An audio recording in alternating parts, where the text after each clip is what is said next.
WEHT Local Lifestyles continues. Which stinging insects are helpful and which can be harmful? Scott Robbins of Action Pest has the answer.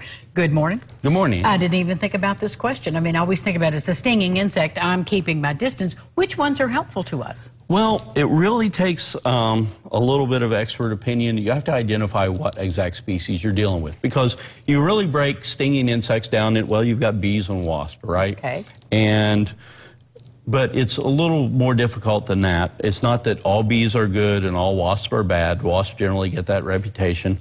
But it's more in which ones are solitary nesting insects and which ones are the social insects. The ones that are going to sting you, they can all possibly sting you if you would trap them up against your skin. Self-defense mechanism, sure. It's all self-defense, really. But it's the social ones, the nest that has multiple of them at the same site. They're going to have an organized defense of that nesting site.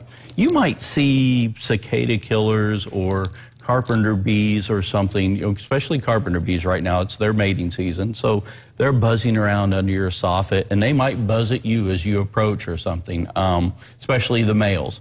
The thing about the males, though, he doesn't even have a stinger. So, because only the females have the stingers, that's what they use for positioning their eggs. So they're making a big show of it. And there might be multiple ones there, but they're solitary nesters. So, and they're doing more harm to your wood than they are to you as a stinger. Absolutely. Or these big, scary cicada killers that'll start emerging. And they are big and scary. You're talking about a wasp that's 1.5 inches long. But they're buzzing around on the ground next to the sidewalk and scaring you as you're trying to approach your door. But they're a solitary nester. They can be managed and gotten rid of, but it's generally the social ones that could cause us more immediate harm. And we can hear all the concern about honeybees and bees that we need to protect. So how do you determine what you're going to protect and what you're going to get rid of? Well, as far as honeybees, we try and communicate with local apiarists.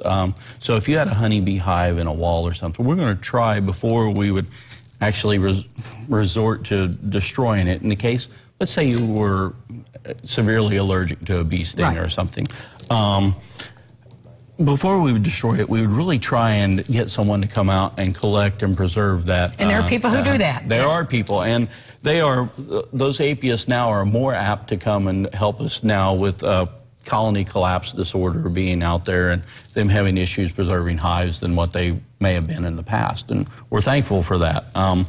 But what we do whenever we're treating, so, right now honeybees may be doing these reproductive swarms where a new queen takes half the colony and goes to try and set a new nest. So you may come out of your house and find a big cluster of honeybees on the sidewalk or on a fence post or something. Just leave those alone. In a day or so after that new queen has rested, then they'll move on off once they find a new nesting location. They're not going to take residence up there. Yeah, and just don't let the kids go over there and poke them with a stick or anger them or anything, but they'll generally be fine. You don't need to go and kill them or anything. They should be preserved.